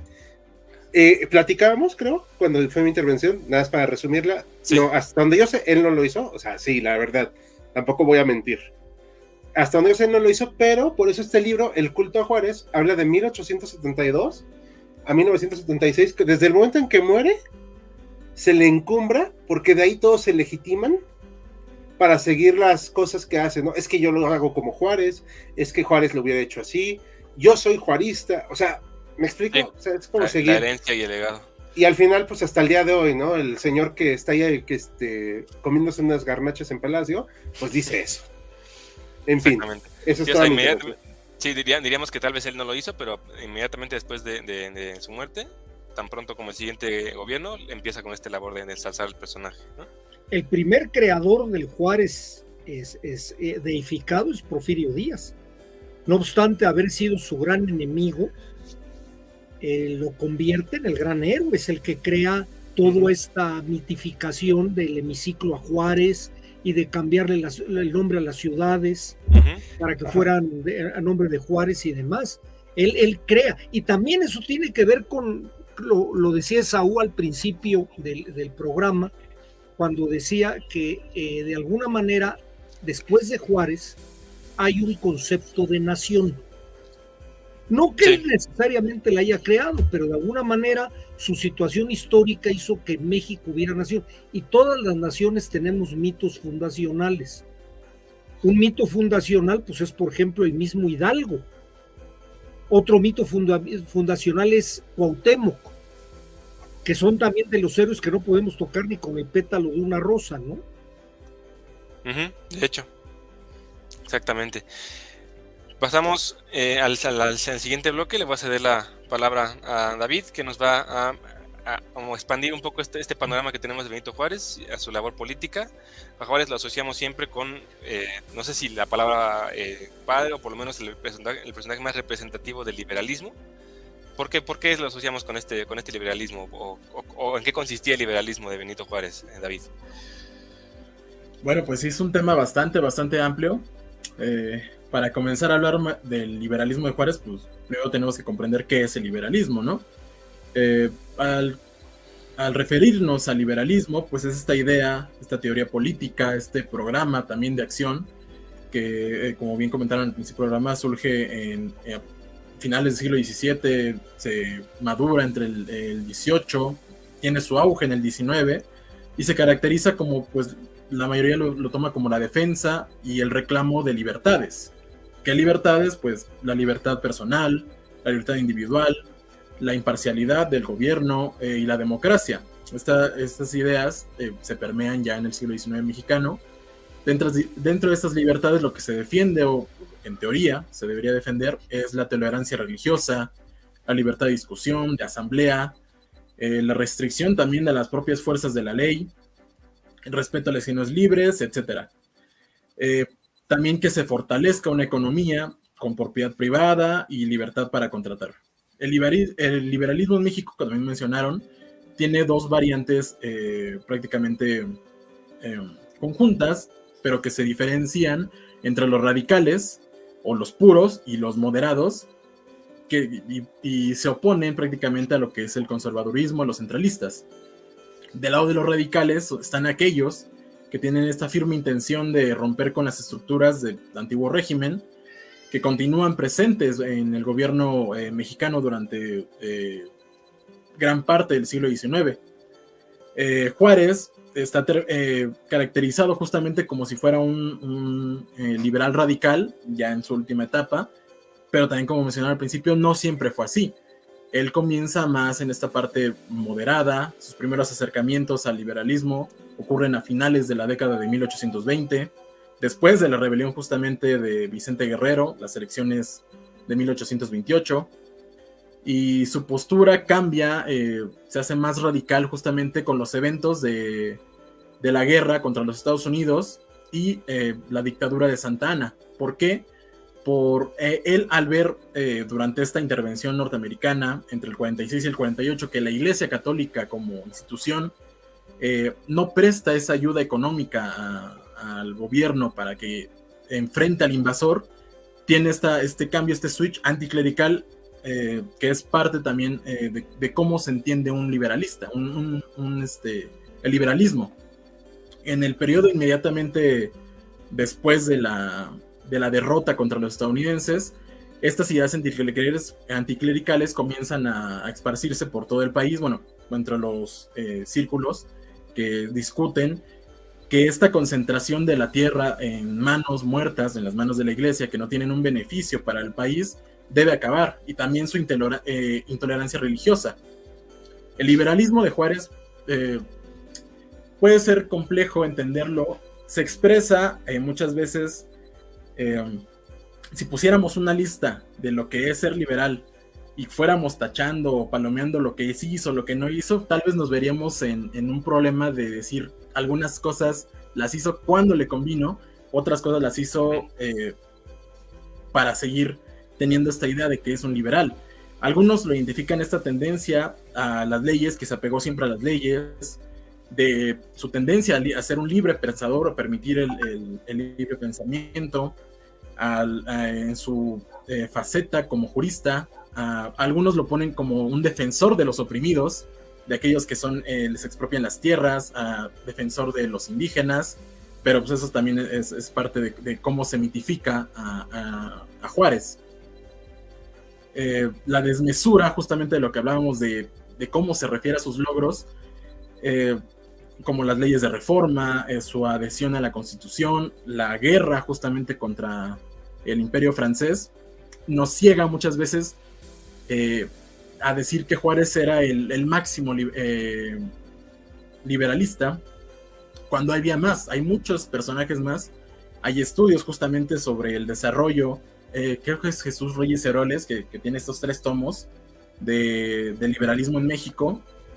Se hablan sobre personajes, no se habla de personajes como Luis Mora, Manuel Altamirano, Ignacio Ramírez, para entender también justamente por qué se asocia tanto la figura de Juárez con el liberalismo. Nos tenemos que remitir a la Constitución del 57, que como bien dice Hal, no la proclama él, la proclama Comonfort, que luego se echa para atrás y se hace el autogolpe de Estado. Y también en esta Constitución pues vienen las ideas sobre la eliminación del catolicismo como una religión oficial, el establecimiento de la libertad de creencias y de la educación laica, la libertad de expresión en los medios impresos y de palabra. También Juárez se relaciona tanto con el liberalismo porque durante la intervención francesa y el imperio de Maximiliano se le ofrecen a él oportunidades de que se adhiera a este régimen monárquico, por decirse, del emperador, para que renuncie a la presidencia y se adhiera a ellos en algún puesto. Él lo rechaza, ya sea porque quiere el poder para él solo, o porque no confía en la palabra de un invasor, o justamente porque está apegado a su idea liberal. También dentro de su círculo liberal le dicen y le repiten que renuncie para que ellos puedan hacer la paz con los franceses. Eso ya es dentro de la intervención francesa. Justamente también lo que mencionaba Hal sobre el episodio con el general que le recordó que ya se iba a acabar su periodo, es Jesús González Ortega. Es el jefe del primer cuerpo de ejércitos de Occidente, ya durante la intervención, y también es presidente de la Corte Suprema. Él le recuerda justamente a Juárez: oye, ya se te va a acabar tu presidencia. Yo como jefe de la Suprema Corte debo ser el siguiente porque no hay una forma de hacer elecciones. Pero González Ortega se equivoca de año porque todavía le quedaba un año más a Juárez en el poder. Así que le dicen: no, todavía no es tiempo. Ortega, y justamente hace que lo vean, que lo noten. Le dicen: pero tú aparte eres gobernador de Zacatecas y presidente de la Suprema Corte, no puedes hacer eso. Lo destituyen de la Suprema Corte. Él, a regañadientes, pide un permiso para salir del país, se va a Estados Unidos a conseguir fondos, y en ese periodo, ese año hasta 1865, Juárez y Lerdo de Tejada justamente se las ingenian, cambian la Constitución para que Juárez obtenga un periodo más largo de gobierno, y emite también un decreto de que ningún funcionario de alto rango pueda salir del país o va a ser considerado pues traición y que abandona la lucha. Y así, a través de la ley, como a él le pareció, dejan fuera de la jugada a González Ortega. Su manera, ya para acabar, de mantenerse en el poder durante tanto tiempo, son 14 años, es bastante alejado de los ideales liberales que él dice apoyar. desde su primer pronunciamiento como presidente por default, que no es elegido, es como por default, en 1858, hasta su reelección en el 67 y luego en el 71, pues no cede el poder, ya sea, porque, como ya dije, por su ansiedad de no confiar en alguien que pueda guiar más que él, por su ego tal vez, no abandona el poder hasta que muere el 18 de julio de 1872. Y igual, algo que lo defiende bastante, yo creo, tanto en historiadores como en personajes que se quieren reflejar en él, son sus logros en la Constitución del 57, las leyes de reforma. La ley Juárez, que busca la eliminación de los fueros eclesiásticos, la ley Lerdo, el registro civil y la libertad de cultos, son esas partes que siguen como estandartes para defender al Juárez liberal, a pesar de todas estas prácticas antiliberales, justamente, con las que se forjó el camino a esos 14 años de poder de Juárez. Sería esta parte de mi participación. Perfecto, David. Yo te preguntaría ahí, ¿cuál sería, a tu consideración, el rol de Benito Juárez en torno a este liberalismo? ¿Sería el líder de los liberalistas? ¿Sería el que los regula? ¿El que no sé si incluso los acomoda para beneficiarle? Porque veo que va por ahí un poco la intervención, que los acomoda para que la terminen beneficiando y él pueda postergarse en el poder. ¿O qué rol le darías tú a Benito Juárez en torno a lo que él hizo en el liberalismo? Lo vería como una cara bastante visible. Aunque él no haya sido carismático, como relatan algunos, sí es la cara con la que te quedas. Si tú piensas en Lerdo de Tejada, que tal vez ni siquiera te viene su rostro a la mente, pero también Lerdo de Tejada justamente es ese hombre en la sombra, puede decirse, que también manipula dentro del liberalismo, pero Juárez es esta cara visible que se puede presentar y puede perpetuarse en el poder, también porque es un buen negociador. Eso también creo que no se le puede negar, que es un buen negociador, tanto con Estados Unidos como internamente. Es un muy buen negociador y es la cara visible. Más que un líder y el que vaya forjando las ideas, es una cara visible para mí. Perfecto. No sé si en esta parte tengan algo que aportar, que comentar, compañeros. Todo bien, yo. Muy bien. Bien, perfecto. Me gustaría, antes de pasar a comentarios, que de una vez le cedemos la palabra a Mariano, porque creo que queda como hilado perfectamente lo que nos va a plantear con esto que planteó David. Gracias. Hablamos de que esto de liberalismo tiene mucho que ver con estas ideas que se acercan un poquito a lo que entenderíamos como democracia o ser un demócrata, ¿no? ¿Podríamos catalogar a Juárez como demócrata o nos tendríamos que ir, como nos fuimos asomando peligrosamente hacia el otro lado, hacia considerarlo un tirano o un dictador? A ver, ahí yo quisiera circunscribirme en tres conceptos. Uno, que luego a veces confundimos. Democracia es cuando el pueblo gobierna. Eso es algo que por lo menos en México nunca lo hemos tenido. Asociamos la democracia a las elecciones que supuestamente son democráticas. ¿Por qué? Porque es un mecanismo de tomar decisiones comunales. Y creo que es una muy buena medida para tomar decisiones comunales. Si nos circunscribimos a esa democracia, creo que Juárez sí fue un demócrata, porque Juárez, si bien se hace del poder a la renuncia de Ignacio Comonfort, inmediatamente convocan elecciones. Estas elecciones no eran como las que conocemos ahorita, que son elecciones directas, no había sufragio efectivo, eran elecciones indirectas con un mecanismo medio confuso donde tenían que ver los gobernadores y los diputados. En estas votaciones, y además les recomiendo para eso, el que tenga duda, este libro del Colegio de México, que es la biografía de Miguel Lerdo de Tejada, donde la autora Carmen Blázquez hace un análisis de cada una de las elecciones donde gana Benito Juárez. En 1850 y tantos, que hacen la primera ratificación, Juárez gana las elecciones, estas elecciones indirectas. Después lo repite en 1861. Efectivamente, como decía David, en 1865 no hay elecciones. Ahí se las brinca por el Arco del Triunfo y se va hasta 1867, cuando ya es triunfante contra los franceses y vuelve a ganar las elecciones. Y en 1871 también hay elecciones, o sea, se somete a las elecciones. Que las haya manipulado, dando dinero, dando, ahora sí que a billetazos, puede ser porque además el control democrático no había INE ni lo que se le parezca. Entonces, quién sabe cómo lo hubieran manejado. Entonces, yo eso lo quería dejar porque luego por ahí andan circulando de que Juárez nunca fue electo y nunca ganó una elección, lo cual no es cierto. Ahora, ¿por qué Juárez gana estas elecciones? Juárez gana estas elecciones porque en su generación no hay nadie ni que le llegue a los talones en su currículum. Juárez fue destacado maestro en el Instituto Científico y Literario de Oaxaca, director del mismo, miembro de la masonería, fue litigante, fue juez, fue diputado local, fue regidor, fue diputado federal, fue ministro de la Suprema Corte, secretario de Gobernación. Nadie hay dentro del liberalismo mexicano que haya tenido todos esos puestos.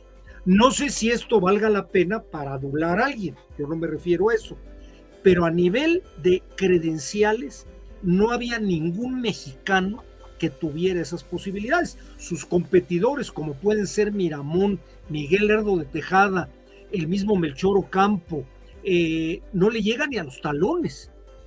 Algo podríamos hablar de Lucas Alamán, que nunca se enfrentó directamente con él. Lucas Alamán sí tiene un currículum importante. Y me paso, para ponerle velocidad a esto, a lo de la parte de la dictadura y la tiranía. Sí. A veces confundimos la dictadura con el mantenimiento de mucho tiempo de una persona en el poder. Pero creo que el concepto de dictadura es cuando las decisiones del poder se concentran en una persona.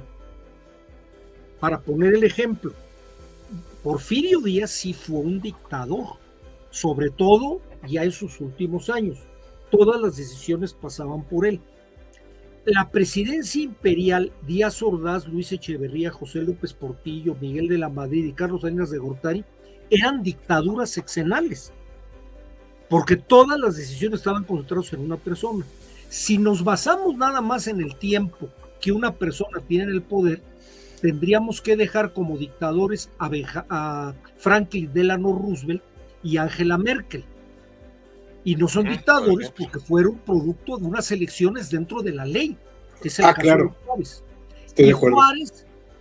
Y Juárez tuvo, con todo y lo que hace, creo que mencionó muy bien la palabra David cuando habló de su labor política, y se vio muy elegante cuando decía que era un gran negociador. Yo creo que era un gran mañoso de la política, era un grillo, como bien lo describen.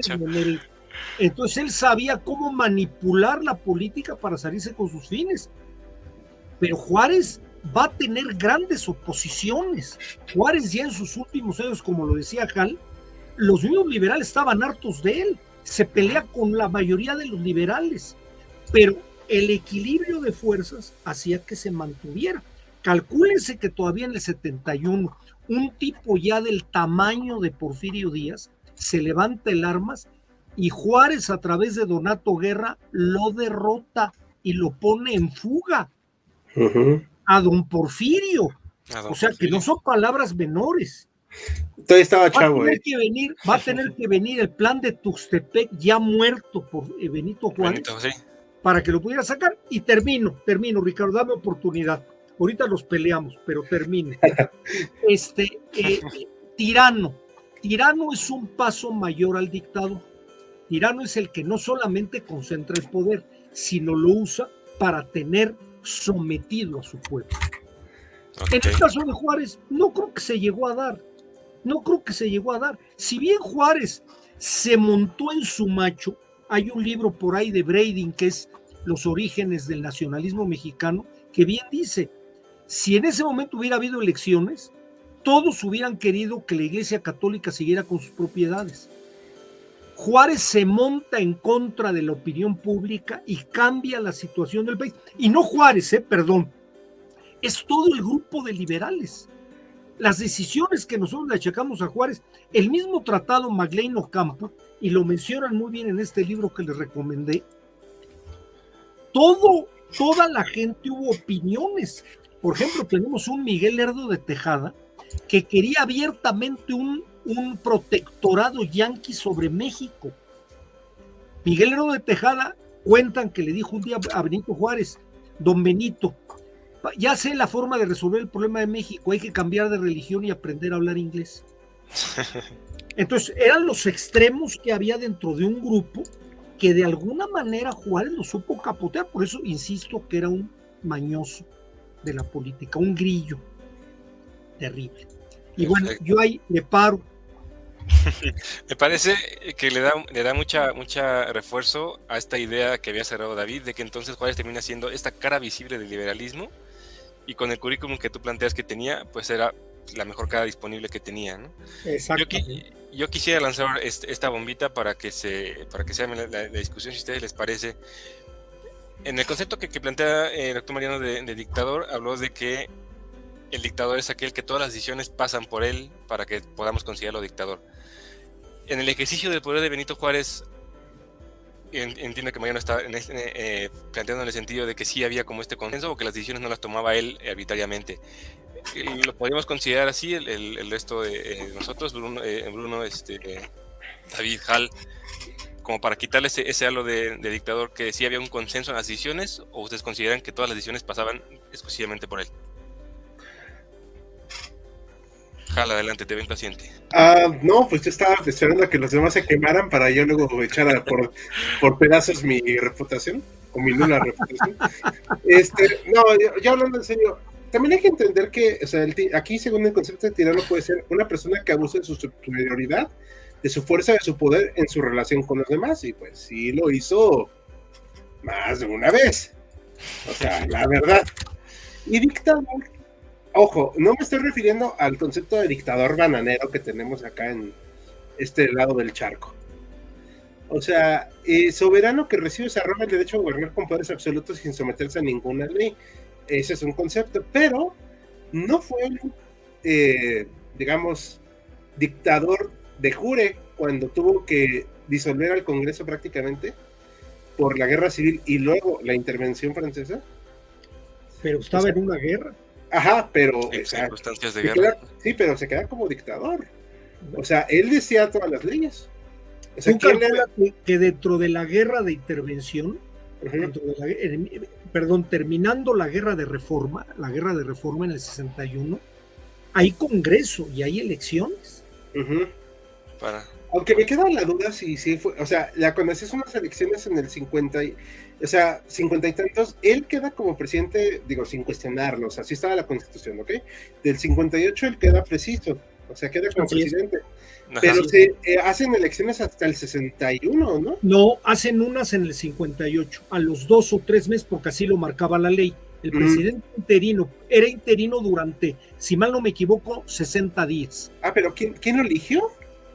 No. Lo eligían. Por cargo de la Suprema Corte, lo eligían el Congreso, lo eligían los gobernadores. El Congreso representaba el poder, como era indirecta la democracia, los diputados tenían el poder de su zona. Y entonces ellos eran los que emitían un voto a favor de un presidente, de un candidato o de otro. Lo mismo creo que intervenían los gobernadores. Te digo que era una ley medio confusa. Esta ley del 57 es una constitución que nos acercó mucho a un régimen parlamentario. A diferencia de un régimen que dentro de la ambición del poder de Juárez, por eso él trata de meter el Senado para quitarle poder al Congreso, que siempre le andaba, era una piedra en el zapato para que Juárez pudiera hacer lo que le diera la gana. Como unicameral, ¿no? Exactamente. Y que de hecho habían quitado al Senado por considerarle una herencia oligárquica. Sí, pero lo del Senado hubo a veces que estuvo muy yo no estoy seguro si en la Constitución de 1824 había Senado. Sí había. Ok. Bruno, tenías por ahí una intervención en esta parte. Sí, justamente a tu pregunta, Esaú, de si se puede hablar de un consenso, de si más bien Juárez ahora sí que metió la mano para que se aprobaran cosas. Digamos que, por un lado, estoy muy cercano a la postura del doctor Mariano, que ha hablado de que estamos en una época extraordinaria. Tenemos una guerra civil seguida por prolongada otros años más con una intervención extranjera, y entonces las leyes se aplican. O sea, estamos con un Juárez que no domina todo el territorio nacional, el régimen que representa no tiene presencia en todo el territorio nacional, y ahora sí que es como un estado de excepción. Ahora, también hay que recordar que cuando él está en Veracruz, dice, van las leyes de reforma, vale, se aplican. Ahora, cosa distinta viene ya con la República restaurada, y incluso desde antes, con la cuestión de Maximiliano. A Maximiliano le aplica una ley que el propio Maximiliano había aprobado sobre cuestión de traición a la patria, me parece, ahí corríjanme. Al que captaban con las armas en la mano. Al que captaban con las armas en la mano. Así es. Digo, ahí lo quisieron convencer, le dijeron, señor presidente, incluso algunos colaboradores le dijeron, señor presidente, no vemos el caso de por qué habría que fusilar al archiduque austriaco. Y Juárez dijo, la ley es la ley. Digamos que ahí podríamos decir que ahí sí metió mano. Es decir, ahí nos meteríamos en los vericuetos legales también. Pero yo, en lo personal, en las letras chiquitas. Dijo, va. Creo que él, Bruno, dice algo en uno de los cuestionamientos que le hacen, algo que creo que es muy válido. Dice, si nosotros perdonamos a este cuate, Europa está llena de archiduques y de príncipes y de sustentantes que en cualquier oportunidad van a sentirse con ganas de venir a gobernarnos, que sepan que les cuesta la vida. Esa es la otra cuestión, es porque Juárez quería dar un escarmiento. Yo creo que... Y bueno, perdón, ya... No, termina, Bruno, termina. Yo ahí sí veo más imposición por parte de Juárez, ya en pleno periodo de República restaurada. Sí, claro. También negocia. Tenemos, por ejemplo, en la Sierra del Nayar, a un personaje no muy conocido, y que si es conocido en la historia oficial es bastante vilipendiado, que es Manuel Lozada, el Tigre de Álica, que lo combatió durante bastante tiempo. Juárez negocia con él, Juárez no lo aplasta. El que va a aplastar al Tigre de Álica es Lerdo, no Juárez. Juárez negocia. Pero también tenemos a este otro Juárez que sí va imponiendo, dice, como el propio David lo explicaba, yo aquí soy el indicado para guiar los destinos de este país. Otra cuestión que también no se maneja en la historia oficial, creo que porque genera cierta incomodidad, es la naturaleza de los últimos años de Juárez, cómo está el país. Como que hay esta idea tácita de que hubo paz, y no hubo paz. Ustedes mismos lo han señalado, muchos liberales ya no lo querían, se peleó con Prieto, el propio Ignacio Manuel Altamirano no lo tragaba, muchas enemistades, rebeliones militares de liberales. Tenemos casos bastante excéntricos de un militar liberal que aplasta a otro militar liberal levantado en armas, y ese que antes era fiel se levanta en armas a su vez. Es bastante complicado. Paz no había. Hay incluso el caso del anarquismo. Aparece el anarquismo con este señor Rodasansky, si mal no me equivoco, que creó una escuela que generó muchos seguidores de él por el Valle de Chalco. Y ahí Juárez los manda a fusilar, no se andaba con cuentos. Juárez, cuando fue el levantamiento, el plan de la Noria de Porfirio Díaz quiere hacer lo que después hizo Félix Díaz y Manuel Mondragón en la Decena Trágica, tomar la Ciudadela y desde ahí bombardear Palacio Nacional. No estaba Díaz presente, pero Donato Guerra fusila a todos. O sea, la mano que tenía era muy dura. Dato curioso, un 2 de octubre de 1871. Sí, es. Interesante. Incluso su pleito y su distanciamiento con Porfirio Díaz es que Porfirio Díaz perdonó a mucha gente al triunfo de la República. Sí. Él quería que los fusilara a todos. Que Díaz era muy conciliador, por cierto. Pues estaba ya planeando su jugada. Sí. Claro, no te estoy diciendo que fuera alma de la caridad, pero era muy conciliador. Bien, perfecto. Andamos ya un poco cortos de tiempo, pero creo que podemos darle oportunidad a unos últimos comentarios para que podamos ir cerrando, ¿no? Austria-Hungría nos comenta, es curioso cómo antes Porfirio Díaz adoraba a Juárez, luego pasó a competir contra él y oponer a la reelección y no ganó hasta que Juárez murió, ¿no? El Y complejo añadiríamos de esta acotación que Edipo hemos comentado aquí de político. que finalmente le aprendió de él, ¿no? El complejo Exacto, de muy bien Edipo dicho. era su mentor y se rompió el complejo de Edipo y ya se fue contra él. Exacto. Alejandro Cortés, no sé si ya lo hayan respondido, no hubo malestar por la postura pro-gringa de Juárez, ya que la guerra México-Estados Unidos era tan reciente. No sé aquí, Bruno, si ya lo hayamos respondido o crees que debamos añadir algo más. Vamos a eso, denme un poco de paciencia, justamente voy a abordar eso en el Perfecto, lo dejamos en el limbo entonces. Mari Carmen Ujú. López, hola, buenas noches, como siempre nos acompaña, con mucho gusto, bienvenida. Joaquín Hernández Amayoa, López Obrador glorificando a Benito Juárez. ¿Qué sigue? ¿Salinas ensalzando a Emiliano Zapata? Sí, dato, cada presidente tiene su personaje fetiche.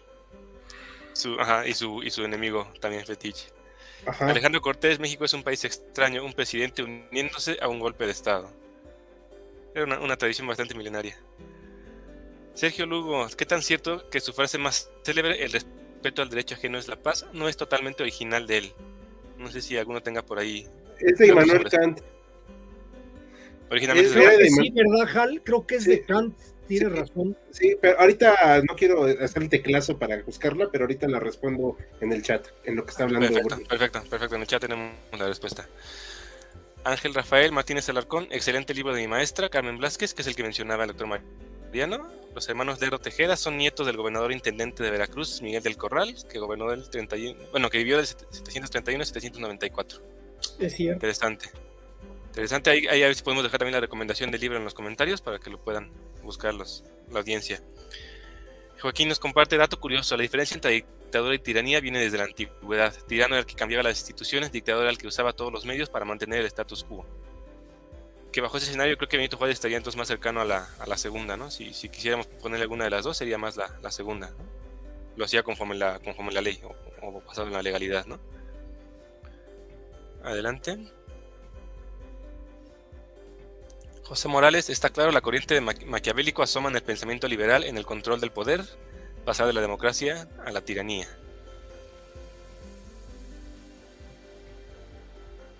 Adelante.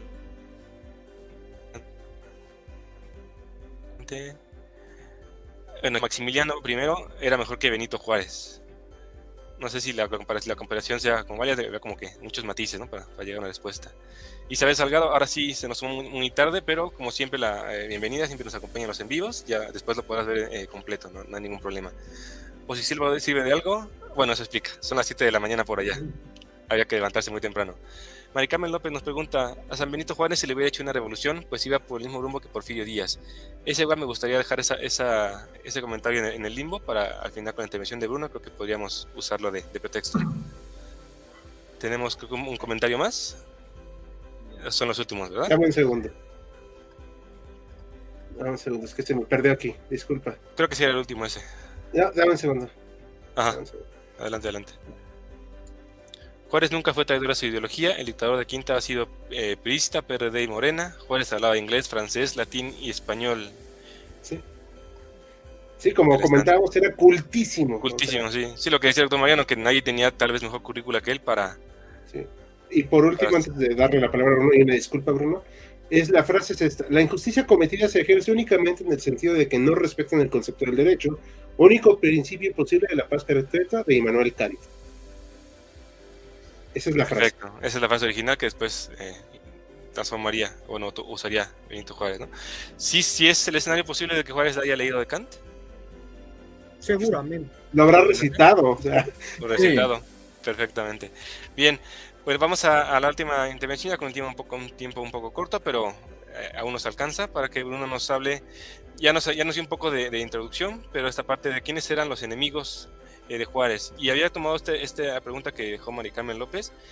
Hay una frase como muy populachera que a mí me gusta como abrir boca con esto que vas a comentar, Bruno, que si la revolución no se lo hubieran hecho, si Benito Juárez no hubiera muerto y tal vez se hubiera perpetuado en el poder, hay una frase popular que dice que la revolución no se lo hubieran hecho a Díaz, sino se lo hubieran hecho a él. No sé si sirve para abrir boca con lo que vas a hablar, si había enemigos de Juárez que hubieran haber podido lograr esta revolución. Hay quien dice que si no hubiera muerto Juárez, seguiría en la presidencia. Pues seguramente. Adelante, Bruno. Gracias, Saúl. Buenas noches. La concurrencia. Bueno, voy a tomar como punto de partida esa pregunta. Concuerdo en que sí había posibilidades de Juárez de no ser por esa angina de pecho. Finalmente lo terminó llevando al otro lado. Bien, ahora, justamente, los enemigos de Juárez. En la historia oficial tenemos a varios adversarios de Juárez. Podemos mencionar Miguel Miramón, al propio Santa Anna, aunque por el momento quisiera dejarlo fuera. Tenemos también a Juan Nepomuceno Almonte, hijo de José María Morelos y Pavón. Ujú. Pero en general quiero hablar de este grupo, los grandes enemigos, los conservadores. Y que en la historia oficial se les ha tachado de todo, de traidores, de cangrejos, de querer volver a la colonia prácticamente, a ser parte de España. Muchas de esas cuestiones bastante matizables, por decirlo menos, porque es parte de esta construcción de este discurso legitimador de satanizar al adversario. Entonces yo aquí invito a ver un poco con mayor complejidad qué querían estos adversarios de Juárez, cuál era su proyecto. Y quisiera iniciar con una cita de justamente el fundador de estos conservadores, don Lucas Alamán, cuya pintura aquí aparece. Hombre célebre, como han dicho, con muchos puestos, mucha trayectoria patriota. Y pues bueno, vamos a eso. Abro cita. Nosotros nos llamamos conservadores. ¿Sabéis por qué?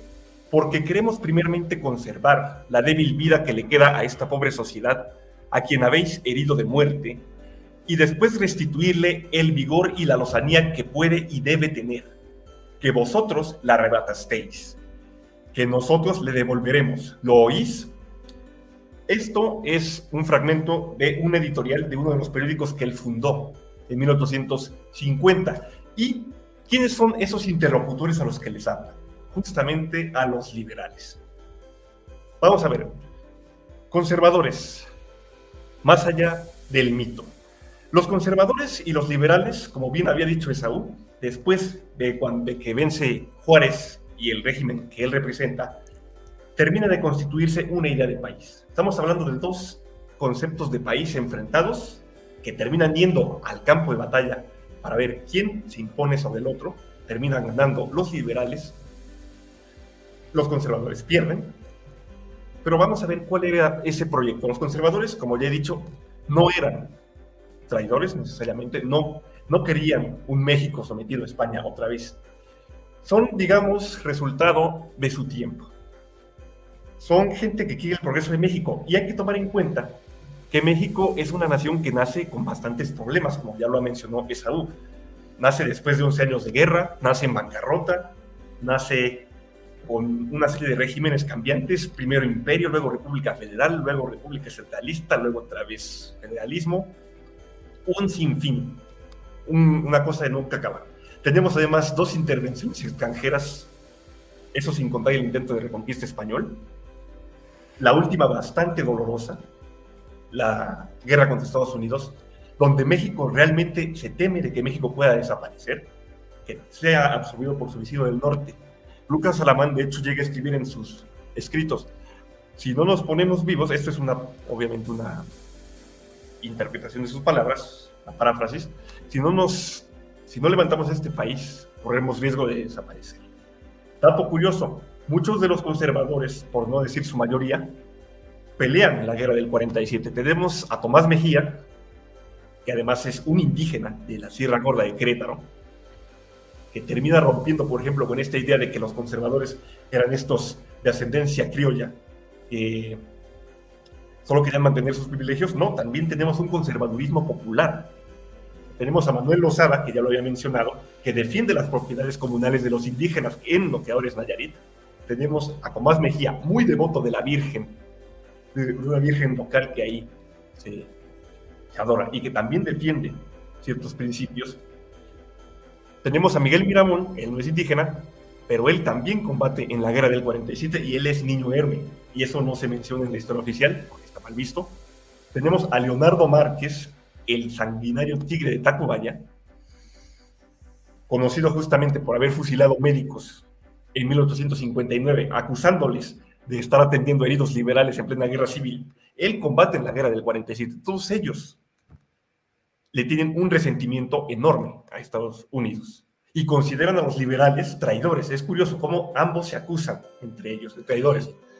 De hecho, el Tratado MacLean-Ocampo es un escándalo. Dicen, ven cómo los liberales que adoran a Estados Unidos, que pugnan por una república federal de estilo estadounidense, propiedad individual de estilo estadounidense, adoran además algunos al protestantismo, no que sean creyentes del protestantismo, sino que valoran los valores del protestantismo. Dicen, quieren importar una religión que no es la de México, quieren entregar este país a los estadounidenses. ¿Qué más muestra que eso? Hay que erradicar a estos traidores, es lo que dicen los conservadores. Podemos hablar de un diálogo de sordos, liberales y conservadores, no se entienden. Ambos quieren el bien del país, pero están tan radicalizados que no hay posibilidad de diálogo.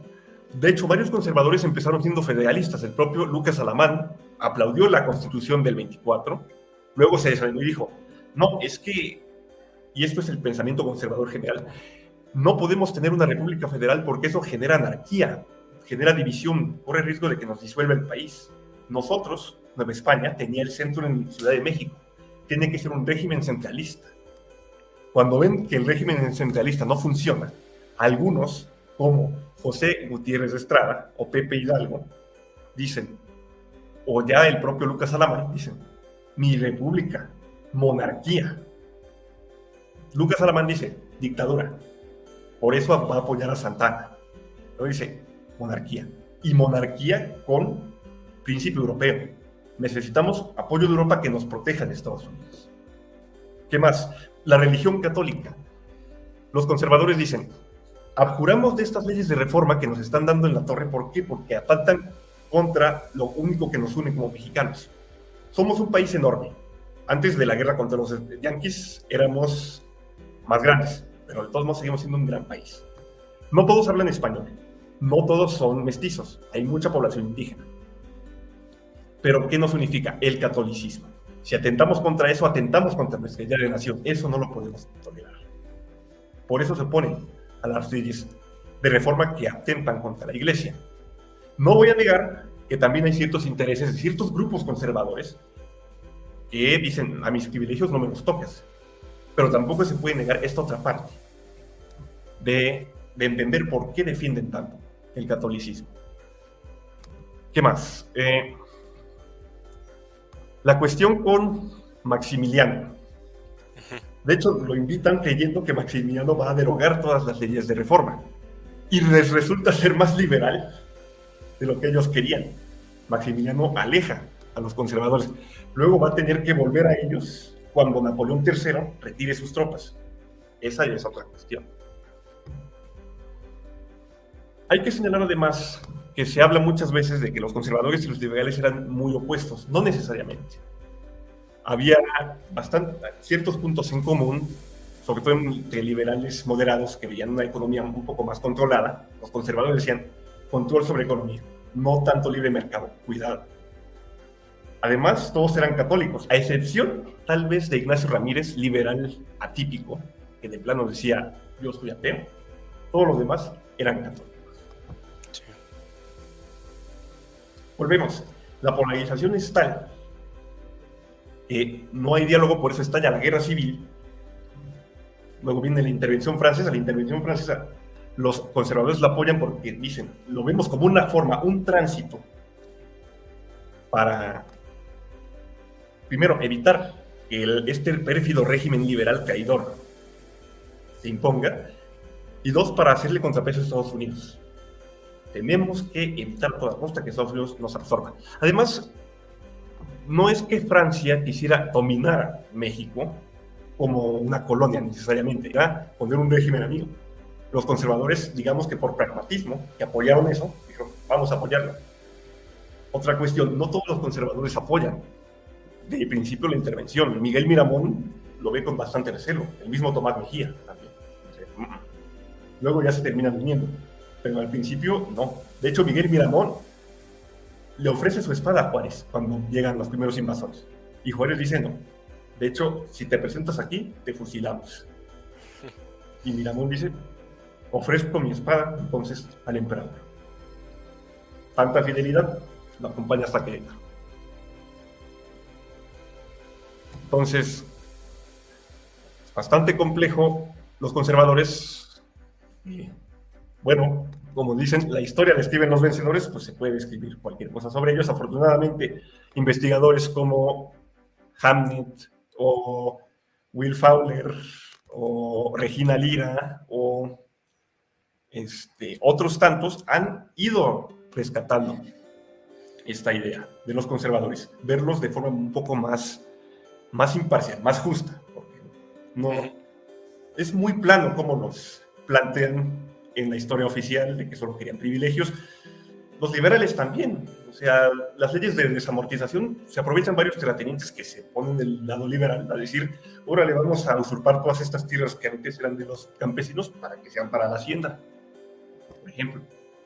Olvidamos otra vez el liberalismo y el conservadurismo popular, lo que ya mencionaba Manuel Lozada con sus mestizos y indígenas coras y huiráricas de Nayarit, el propio Tomás Mejía con sus propias tropas de Querétaro, muchas de ellas de origen indígena también.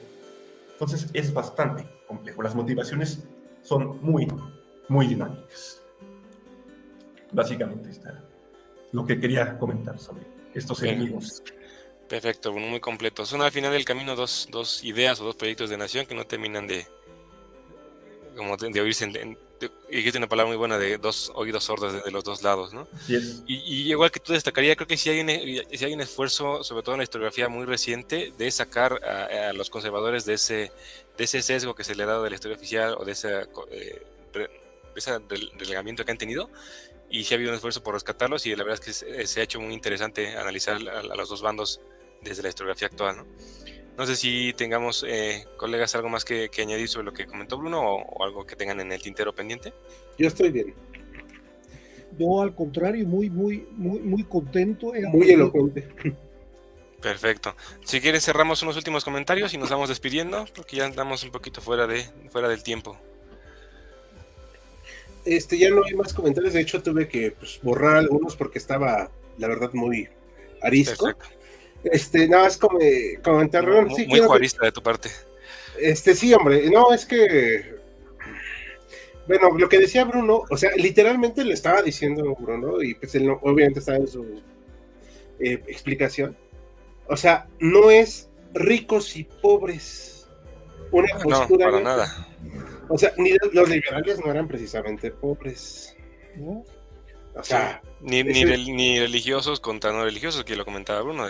Muchos liberales, o la mayoría de todos, eran liberales y defendían los liberales y los conservadores salían de la oligarquía. Exacto. En ese momento. Sí. Ellos se casaban, eran parientes, eran amigos, iban a misa juntos. Sí. Eran esas 100 familias que dominaban México. Sí, que lo habías comentado en algún otro video. Termina tu idea, Hal. Pues bueno, o sea, no hay que quedarnos con esta cuestión, y sí, más bien con la idea de Bruno, que decía, había personas indígenas del lado conservador, muchísimas, de hecho. O sea, tan solo con el ejemplo de Tomás Mejía, o sea, es un hombre que igual era extremadamente pobre, que no tenía, o sea, se murió sin un peso, o sea, aquí aplican, no tenía ni dónde caerse muerto de manera literal. O sea, ¿no lo pudieron enterrar? Sí, o sea, se aplica literal. Y Juárez sí tenía dónde caerse muerto. O sea, vamos. Que sí, ¿no? Sí, o sea, entonces, me parecería que esta parte que puse acá de que representa de Juárez, esa parte del fetichismo del gobierno en turno, porque la gente, no sé por qué cree que cuando hablo de fetichismo luego hablo de algo sexual. Espero que no sea así, la verdad. Pero, o sea, ese fervor por estar con él, ¿no? O sea, sí, Juárez, y todo, para todo Juárez, ¿no? Y en el billete. O sea, entonces, hoy Juárez representa un ideal que no creo que se alcance en cuanto a este capitalismo que lleve a desarrollar a México, no al menos en este gobierno, obviamente. Perfecto. Bruno, David, doctor Mariano, no sé si tengan alguna respuesta adicional a esta como conclusión sobre el vivo de qué representa Juárez. El agradecimiento a todos, muy buen programa.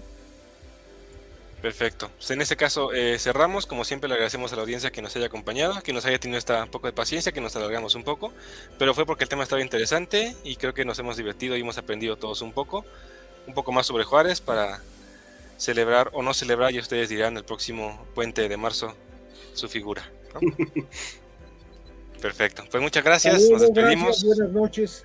Pendientes me parece que ahora sí va a haber encuesta, entonces pendientes para que elijan el tema de los siguientes en vivos, y la recomendación es siempre, síganos viendo, síganos compartiendo, dándole like para que sigamos acompañándolos, y saben que estamos muy agradecidos con ustedes. Buenas noches.